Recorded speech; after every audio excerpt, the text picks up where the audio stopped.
Welcome back to the Western Bubble podcast. My name is Dario Hasenstab, and I'm here with Balder Hagritz, and we are back from our summer break a little bit longer than expected. We took off the summer for agenda and personal reasons, but Balder, I assume you're just as excited to be back as I am. Hi Dario, yes, it's very exciting and it's been a wild summer, so we've got plenty to talk about there. Absolutely. I mean, because I have been looking at politics now for, I would say, over a decade. And usually there's a nice little summer break for 2 months where, politicians are on vacation, journalists are on vacation. So the most serious media item you're going to hear about is, I don't know, some fish eating a dog in a pond, right? Like these typical summer stories, or a lioness being on the loose here in Berlin, as happened last year. However, this year, I did not receive the summer break I deserved, in my opinion, because this summer was absolutely wild and there wasn't a break. No, it was event after event, in part because of the permanent situations that we view in Ukraine and in Israel, of course. Uh, but also, it seems that the world is very much in flux at the moment, right? It's so volatile. So many things are happening at the same time.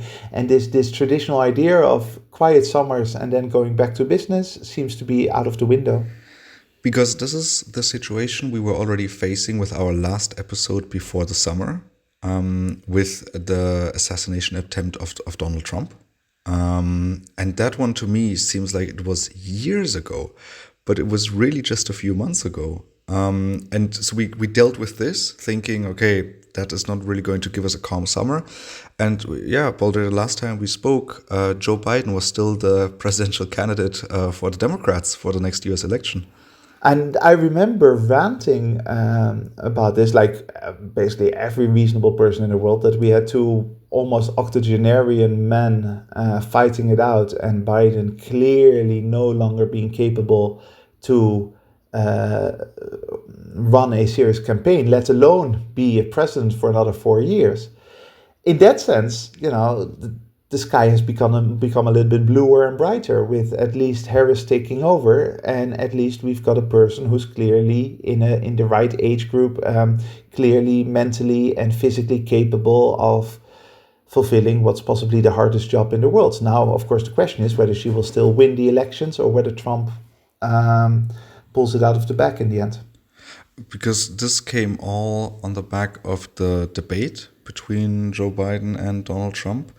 And I remember watching it and just thinking, this is a bloodbath. This is terrible. And not because Donald Trump was so good or so sharp in the debate, but just because Joe Biden seemed genuinely confused. And I was a little bit worried for this man's health and just thought, where are his nurses?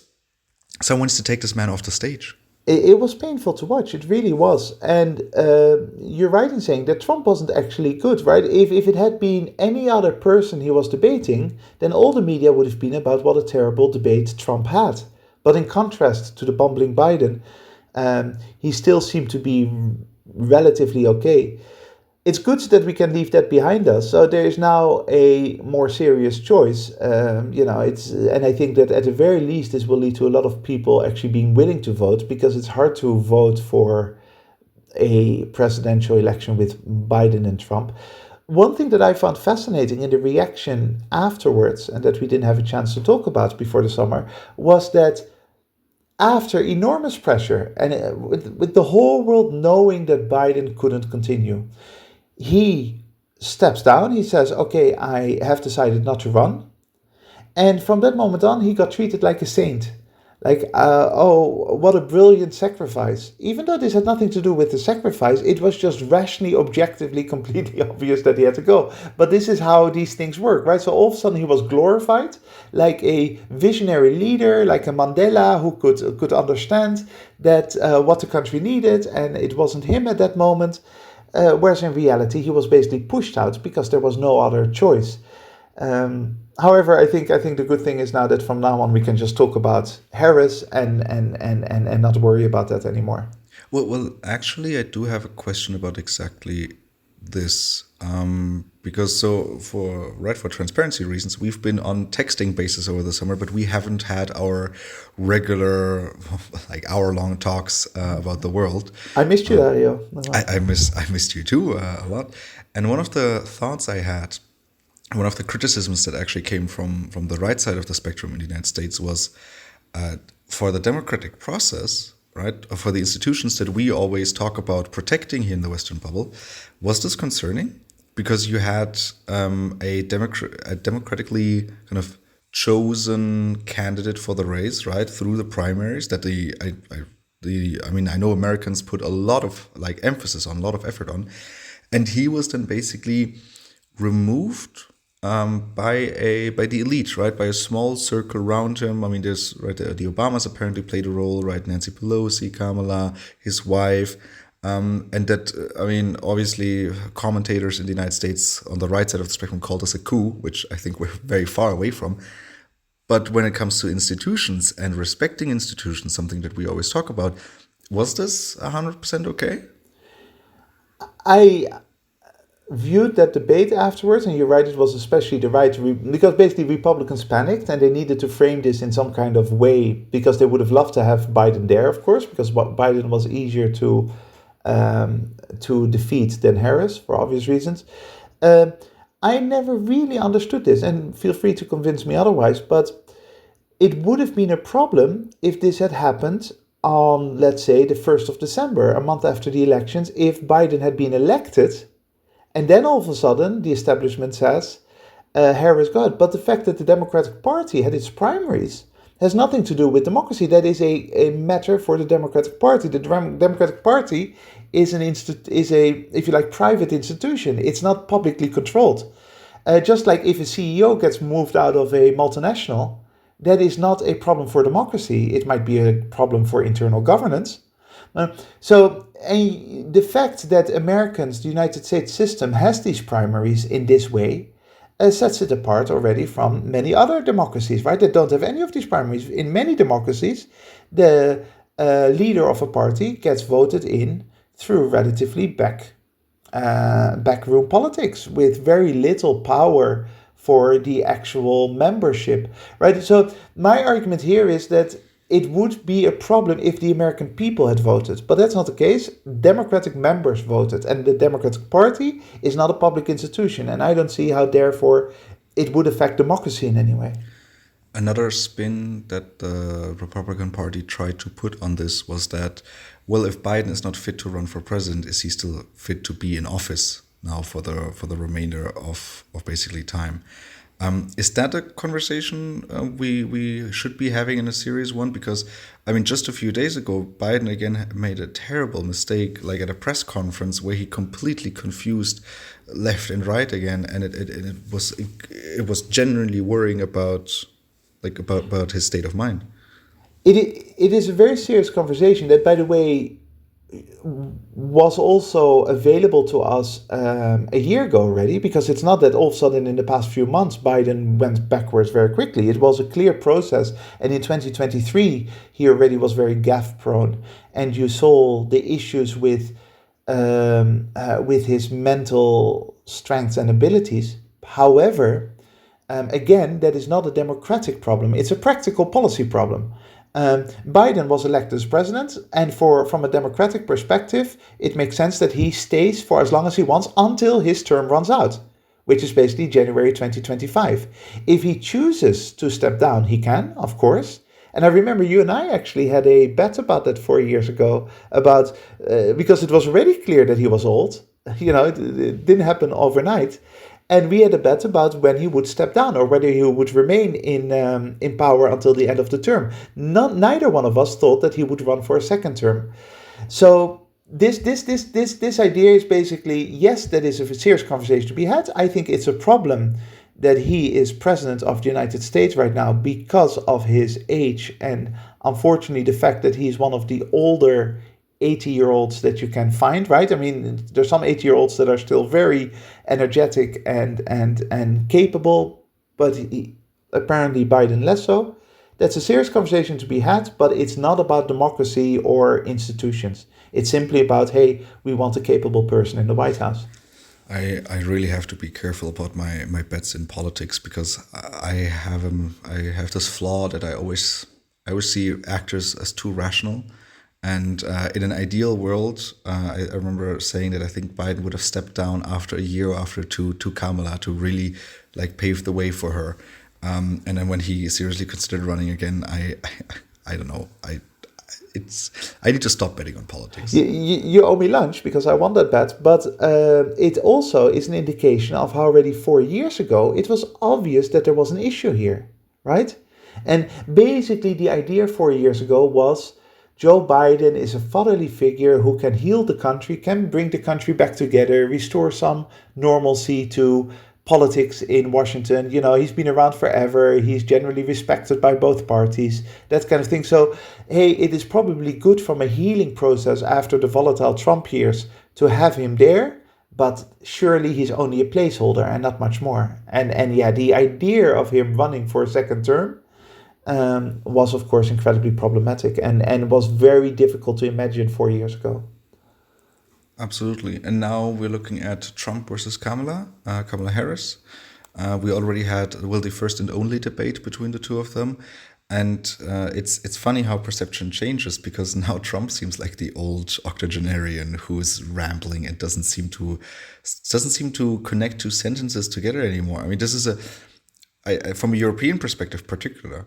This is an interesting observation because I basically did not see him for 4 years, right? He got out of office. You sometimes read his tweets, but only now you kind of see him talking for longer than 2 minutes at a time again.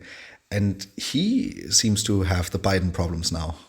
Of course, and it was just a matter of contrast and relative mental abilities that made it seem as if he was still competent and capable. And that's exactly why the Trump campaign and the Republican Party in general is panicking now, because the presence of Harris, who is, if you like, in her political prime, right? This is the prime age, late 50s, early 60s. That's the time that politicians are at the height of their power, their mental capacity, not necessarily mental capacity in, absorbing information. We know that after 30, 40 years old, it goes downward. But in terms of experience accumulation and still being fresh enough to have a clear perspective. And that is an enormous contrast with Trump. So now all of a sudden Trump is exposed in that sense. However, I kind of doubt whether it has a significant impact on the electorate, because it seems that people who have decided to vote for Trump have decided to vote for Trump. It's not going to really change much. It just changes the media conversation a bit. Absolutely. And I mean, the Kamala Harris campaign started off really, really well. I mean, you could see an immediate surge in the polls. And right, it's also funny how narratives change because before Biden kind of stepped down, I remember, I actually do not remember any positive article on Harris whatsoever. Right? It was always like, she's not really good with the voters. She didn't really handle the border crisis very well. And Kamala, can't we find someone else?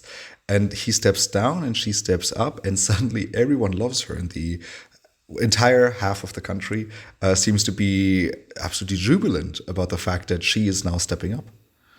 And this shows clearly the problem with media and public perception, right? So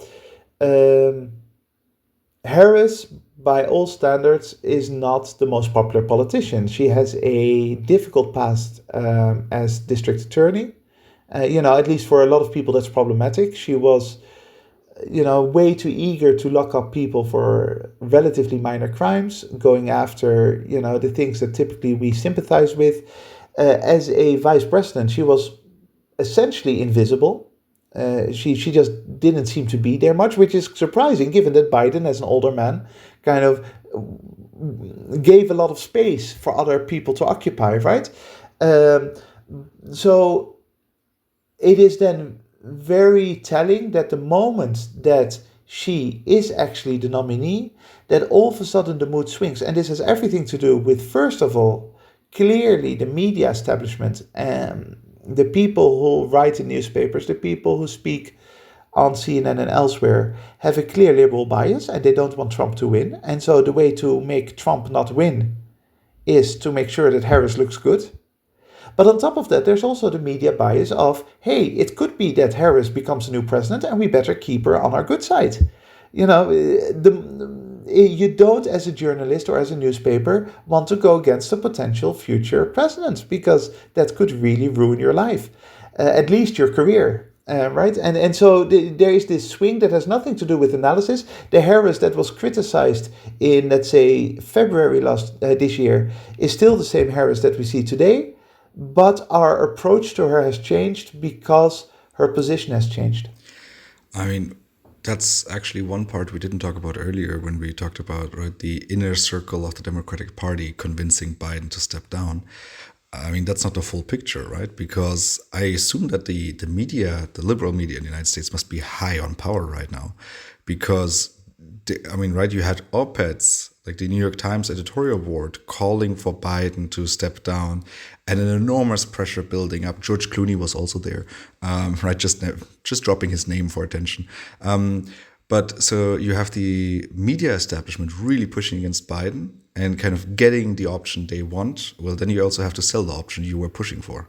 Yeah, now they're responsible for that. There's something similar. I don't know if it's exactly analogous, but there's something similar with war. So, for example, in February 2003, early February, there was a real sense of concern and dislike for the idea of going to war in Iraq in the United States.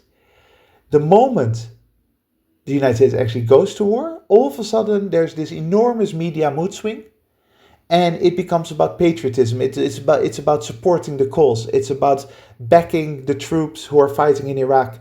And the criticism about the actual invasion and war disappears for a year until it becomes clear that it's a disaster, and then it returns again.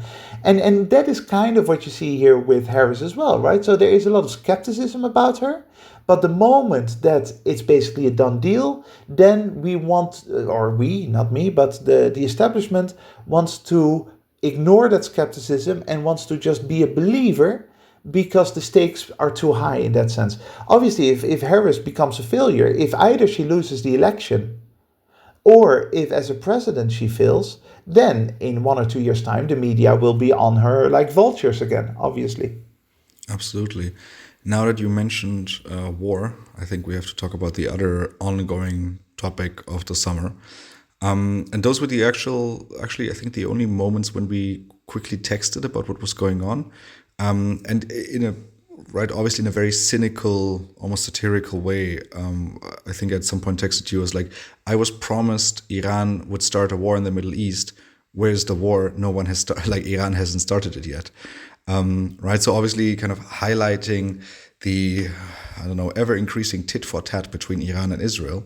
And the fact that whenever Israel attacks Iran in some form of way, it's okay, justified defense. But then when we're waiting for the response of Iran, it's basically, Iran is about to start a war in the Middle East, which is obviously very interesting from a narrative difference. But let's actually look at the individual moments that led to all of this. Yeah, because I think we can identify certainly 3 moments where exactly what you just described happened, right? Where 3 moments where all of a sudden, anyone can Google it if you've forgotten, where all of a sudden newspapers, general media, social media started saying, oh, we're about to have a regional large-scale war that could even erupt technically into World War III or something like that, right? And it was all had exactly the same structure of events. And of course, it all fizzled out because that war never came. Absolutely. I mean, so, and see, this is how busy the summer was, because when we quickly talked about this in preparation for this episode, I was very surprised that the attack of Israel on the Iranian consulate in Damascus in Syria, where they killed basically commanders from the Revolutionary Guard Corps, so Iran's special military. I was convinced that happened this summer, right? So this is how time perception kind of tricks us once in a while. But this happened in April, so on April 1st. And then I remember we were already waiting for a few days and even weeks for Iran to strike back. And there was always this like, oh, when is it going to happen? When are they going to throw the Middle East into war? Yeah, well, when you say we, the media, I don't think you and I were waiting for that because No, not at all. it was quite obvious. I wouldn't. So, so this is the pattern that you see with this one and with the other two as well. Israel commits to an aggressive military, very aggressive foreign policy action, and we cannot emphasize enough how aggressive it is to hit a consulate in another country, right? In your own country as well, by the way. But so this was a foreign country for Israel, Syria. Now, Israel has basically been free to do whatever it likes in Syria. The world is not paying attention. Israel has struck Syria many times over the past few years. But to attack a consulate is one of the big red lines in international relations, right? And the reason for that is that international relations can only function if there is such a thing as diplomatic immunity. That might not always be comfortable, but there is a reason why the embassy of a country or a consulate of a country is that country's territory. So, for example, here in Madrid, the United States Embassy, which is a very big complex right in the center of Madrid, is US territory. And the reason for that is that gives safety for the United States to do its thing, and Spain can actually have honest, open conversations, communication with the United States, even during times of war. And this goes all the way back into history when international relations first started, because that's the only way that you can keep on talking to each other without fear. If you start killing ambassadors, if you start killing diplomatic personnel, then international relations falls into anarchy and it all collapses. So, going back to the 1st of April, Israel bombing a Iranian consulate in Damascus because there are Iranian military staff leaders talking about plans against Israel is not good enough, right? The fact that they were planning something against Israel is not an excuse to bomb a consulate because of the reasons I just gave. They did it. And then the pattern after that is, oh, now Iran is going to start a war because Iran is going to retaliate and is going to be irresponsible. Instead of saying, Israel, you did something completely irresponsible, let's hope that Iran is more sensible than you.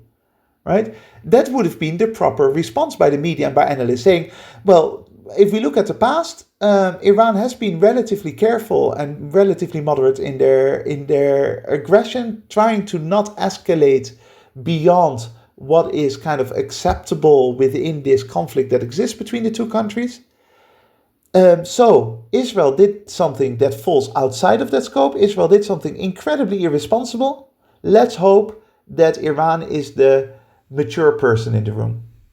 Yeah, and I don't think we can stretch this enough, right? Is that you basically, as Israel, the state, like the government and the state of Israel, the military attacked Iranian territory, killing high-ranking military officials. That in itself is such an aggressive move that I feel like as the media needs to hold in and basically say, oh, okay, something serious just happened. But no, the focus immediately shifted towards what is Iran's answer going to be? Iran's answer is probably going to be disproportional, and they're going to be really stepping out of line because that's what they do. Obviously, they are the bad guys. We've been telling you for years. So let's see how bad their response will be. And then I remember we had to wait weeks until the response came. And that's the next step, which kind of tells you a little bit about which of the two actors is trying to avoid an escalation, right? By basically telling the Sunni Arab allies, hey, close your airspace, there might be an attack happening, right? Kind of sending all the signals to have Israel be as prepared as possible to kind of catch all the drones and missiles that basically then arrived later on. I mean, I don't know. It doesn't really seem like Iran is the aggressor to me here. No, well, so it's probably worth pointing out, lest people get confused by this, that of course it is true that Iran is an aggressive party in a conflict between two countries. Obviously, Iran is aggressively sponsoring groups such as Hamas, Hezbollah, the Houthis in Yemen that have anti-Israeli agendas and that commit violence against Israel. And this shouldn't have to be said, but obviously that is bad. Violence is bad. Sponsoring groups that commit violence or terrorist acts is not something that should be approved by anyone or should be accepted by anyone. However, what is important to realize here that this is in a conflict where Israel doesn't directly necessarily sponsor groups, instead just simply strikes targets all the time. Right? What made this special was that it was a consulate in Damascus, but Israel has hit Iranian targets in Syria and elsewhere all the time because Israel can get away with that more open type of aggression. So it's not that people should take away from this that we believe that somehow Iran are lovely puppies who don't harm a fly. No, Iran are very much actively engaged in an anti-Israeli campaign through terrorist groups, or at least groups that commit terrorist acts. I don't like the word terrorist group for many reasons. But there's no doubt about that. But there is still some kind of balance of not escalating that conflict. And the problem is that these steps of bombing, for example, the consulate, is an escalation. And our psychological mindset goes then to, but we think of Israel as sort of the peaceful or at least the reasonable state, and we think of Iran as this dark, evil, murderous regime, and therefore our concern is not that Israel did something to escalate, no, but Iran is now the one who's going to be responsible for the war. Yeah. So first of all, thank you for clarifying that. Right. Exactly. Like when I'm saying that who is the aggressor here, it's really about the situation of someone strikes and then someone is thinking about retaliating, right? But thank you very much for making that difference clear. Then we move on further, right? So now Iran retaliates, by sending a bunch of drones and sending missiles. And it is worth, excuse me for interrupting you, Dario, but it's worth pointing out that you mentioned they gave plenty of notice. So they actually called the countries affected airspace-wise, we are going to send drones and missiles through your territory. They gave a lot of time, not just for the Israeli Defense Forces to protect Israel, but also for the United States, United Kingdom, the Netherlands, and other countries to start protecting Israeli airspace, right? So, and Iran, it's not that Iran was just slow. Iran knew that that would happen, and that has been consistent with Iranian policy in the past, for example, with the assassination of Soleimani by the Trump administration. Yeah, and I mean, not only Western allies basically coming to Israel's defense, but Sunni Arab states as well, right? So Jordan, Saudi Arabia, they all participated in these efforts to kind of make sure that that the drones kind of heading towards Israel, that they would be shot down within their airspace, which kind of tells you that, right, there's a lot of actors in the region and none of them have any interest in escalation, which that's always nice to see that, okay, there are what we can consider rational actors in international relations. On top of that, absolutely, you're absolutely correct. But on top of that, Arab states typically don't mind Iran being in a bit of trouble, right? I mean, there's of course this sense in many ways, a country like Saudi Arabia feels that it sort of benefits them for Israel and Iran to just be at it together because both countries are on the rivalry list of Riyadh and others. Absolutely. And I think their behavior now, the next few months down the line, is actually very interesting to observe because with the next two incidences that we're talking about, you actually see and hear announcements by particularly those countries, right, Jordan, Saudi Arabia, that, hey, this time we're not going to participate in protecting you because you have gone a little bit rogue. You have crossed a few lines that we're not comfortable with you crossing. And let's get to that right now, because then on July 31st, so right as I'm prepared to kind of go on vacation and thinking, August is about to start, nothing bad can happen in this world. No, what happens is that at the inauguration of the new president of Iran, right, the political leader of Hamas was present in Tehran, in basically one of the locations of the Revolutionary Guard Corps. And suddenly, a little explosion takes place, and the political leader of Hamas and his personal bodyguard are assassinated by an attack. And I mean, obviously, no one really takes responsibility for them, but with pretty high certainty we can say that that was undertaken by Israel. Well, yeah, no, it very clearly was. That's and the interesting observation here is that it almost flew a little bit under the radar of Western media, because there was this idea of Hamas leader, whatever, it's terrorist, because that's the way that the West straight away frames it. And it is. But if you really think about this, let's think of an analogy. How about the Ukrainian defense minister visiting Washington? And then Russia says, we're going to have a drone strike against Washington to kill this guy. That would be absolutely seen by the United States as an open act of war. That would not be something that would be a minor thing. And then people say, yeah, but Ukraine is not Hamas. Well, it depends from your perspective, right? I mean, I agree, but it's not. This is exactly the event that happened. A leader was invited by a country, in this case Iran, is there and gets assassinated. That is an act of war.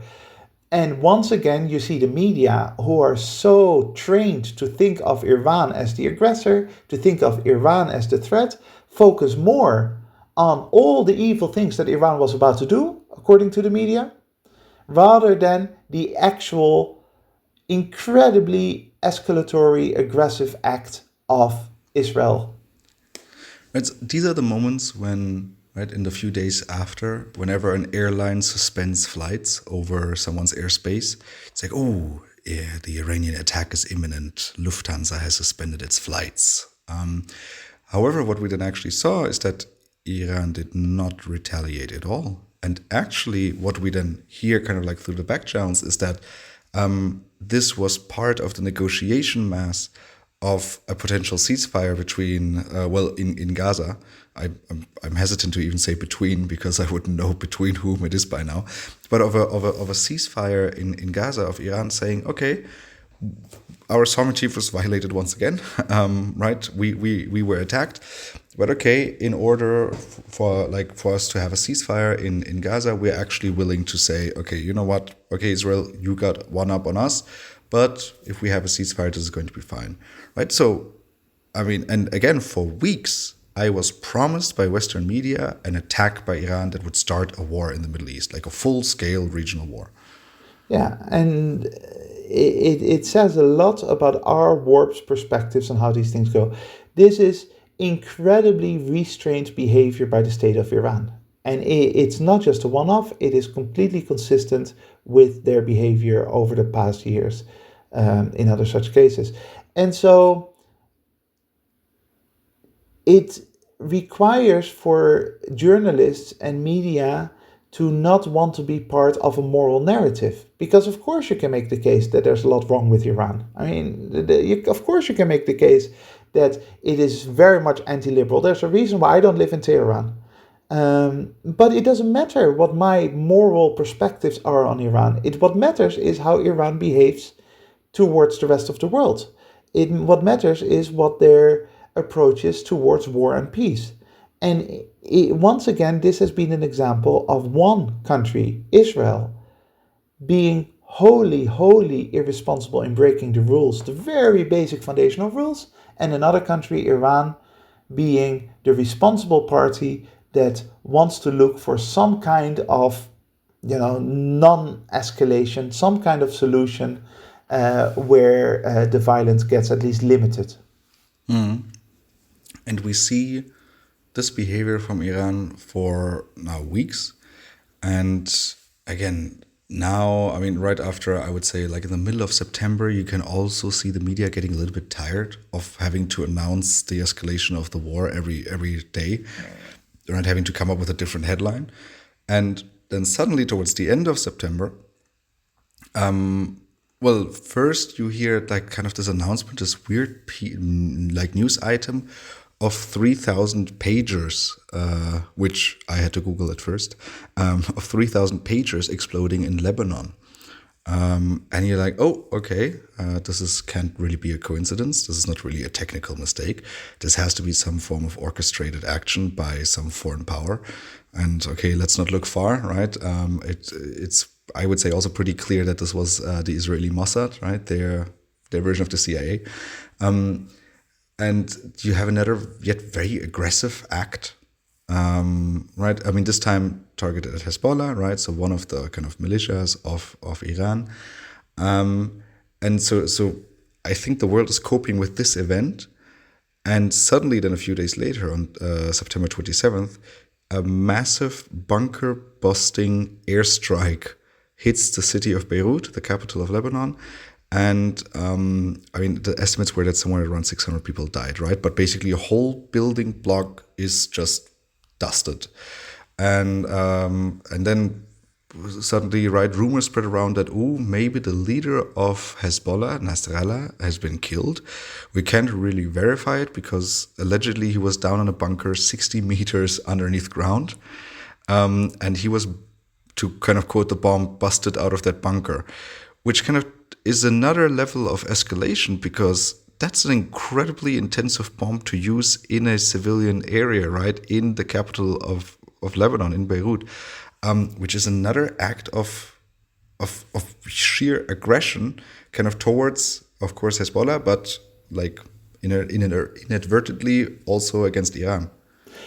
And once again, breaking that very basic Westphalian rule, right? It is something that I don't know if people who don't study international relations really recognize this sufficiently, that if you strip away all the conventions and all the international law and all the agreements that exist between countries that you could argue are voluntary, there is one key component that is at the basis of everything and that keeps the world from falling into entire anarchy, and that is you respect Westphalia. And not respecting Westphalia, like for example the Russian invasion of Ukraine, is a horrendous breaking of the rules and needs to be punished in some way. We don't want countries to break Westphalia because nothing else makes sense if we do. So every country has its territorial sovereignty, and you respect that. And now this is the third time, or at least in this period that you are describing, the third example of a attack against a perceived enemy, a real enemy, I guess, in the case of Hamas and Hezbollah,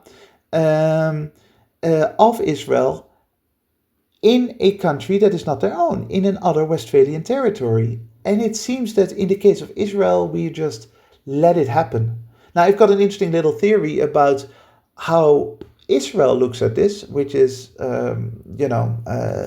my informed speculation, if you like. I don't know if you want to hear it, Dario. Always. Because the thing is, if you look at Israel after its creation, it went, and with full support from the world, I think, went Nazi hunting.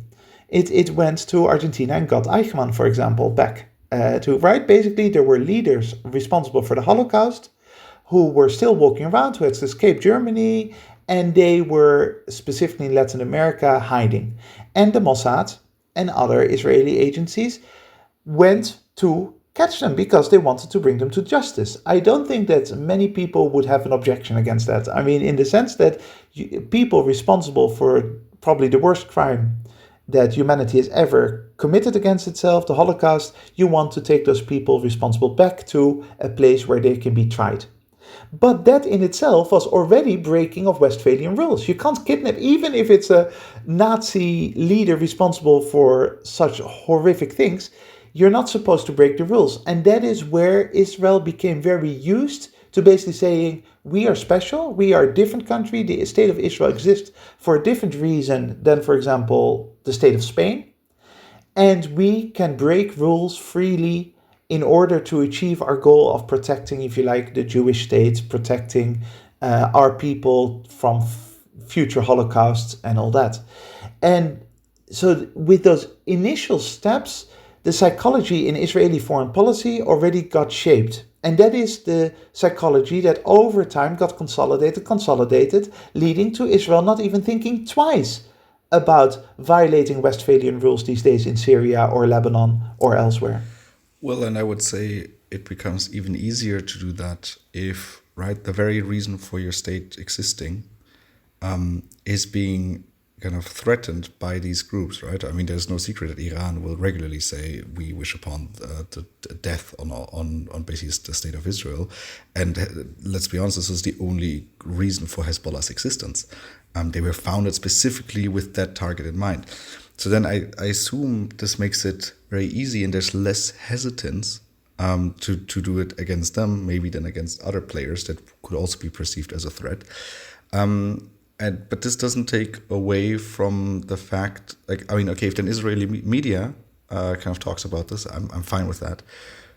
But this doesn't take away from the fact that Western media, who should have learned lessons from the last at least 20 years, is falling for that same thing, right? Is kind of enabling the state of Israel to do that, of saying, almost cheering it on. Because, I mean, I think with the first two strikes, there was a bit of, I think the West was a little bit uneasy with it. But with the strike on Beirut, I don't know. I at least you could kind of see a little bit of gloating, right? A little bit of, okay, it didn't hit the wrong person, right? Yeah, Which, yeah. I mean, that shouldn't be an excuse. It shouldn't be. It's not about that. It's not about some moral. It's not more. It's not justified when we really hate the person who gets killed. That's not how it works. It's not about, hey, is it a nice person that hasn't harmed anyone, or is it a genocidal maniac? That's not what the system is about. The system is about protecting territory, and of course that leads to uncomfortable situations. And you're absolutely right. Western media basically empower Israel in many ways to do this act of what I would argue self-harm, because that is the tragedy of all of this, right? It seemed the events that you've just described, and where Iran is kind of the responsible actor trying to calm things down, and again responsible in not in a pleasant way, because they really should stop financing groups that commit terrorist acts, but responsible in the sense of not letting it escalate into complete disaster. In the result of all of this is that Israel has been engaging this past summer, and arguably since October last year, into one of the worst acts of self-harm and self-destruction that you can imagine. If you ignore the plight of the Palestinians, if you ignore the civilians that are now being killed in Lebanon, if you ignore the Westphalian system, whose rules are basically being flouted, just purely looking at the security and safety of the State of Israel and its citizens, this past year has been an absolute disaster. And that has been a voluntary set of policies by the government under Benjamin Netanyahu. Absolutely. And simply because this is the Western Bubble podcast, I cannot let the West off the hook here, because particularly one country, speaking of the United States of America, should be standing on the sidelines, or maybe not even standing on the sidelines, but be more involved and say, hello, 23 years ago, we had a similar event happen to us. We had 9/11 happen to us. We couldn't really have any lessons. Maybe Pearl Harbor, but right. So we couldn't really have any lessons. We lashed out and we engaged in two of the most destructive wars that we've had, and we lost trillions in US dollars. We lost countless lives. We killed countless people, and we achieved nothing, right? So in theory, the collective intellectual heavyweight that the United States still is today should have written a very nicely worded letter. Dear Israel, we have seen this before. This is the Al-Qaeda playbook on 9/11. What you're planning on doing now is understandable from like a maybe psychological perspective, because you are hurt, right? You want to lash out. You want to kind of, right? You're the hurt animal that's cornered up. But that's not the way to go. Trust us, because we know. And no, the West decided to kind of stand on the sidelines and cheer them on and be like, yeah, come on here, and we'll finance it and we'll support it. And I mean, Israel has basically used almost like a salami tactic over the last year of kind of taking one slice out and kind of increasing the escalation level to a level where then on October 1st, they invaded, right? They invaded Lebanon, because Western media did something very interesting here, right? It was the Russian invasion of Ukraine. Yeah, but it was the Israeli incursion of Lebanon. Those are two separate things. Special military operation. That's what I, right? That's that's what I called it. For an entire seminar, I called it the Israeli special military operation, just to kind of show how absurd all of this is right now. But can you believe it that it basically only took a year of kind of us numbing down to violence, that then Israel suddenly invading Lebanon?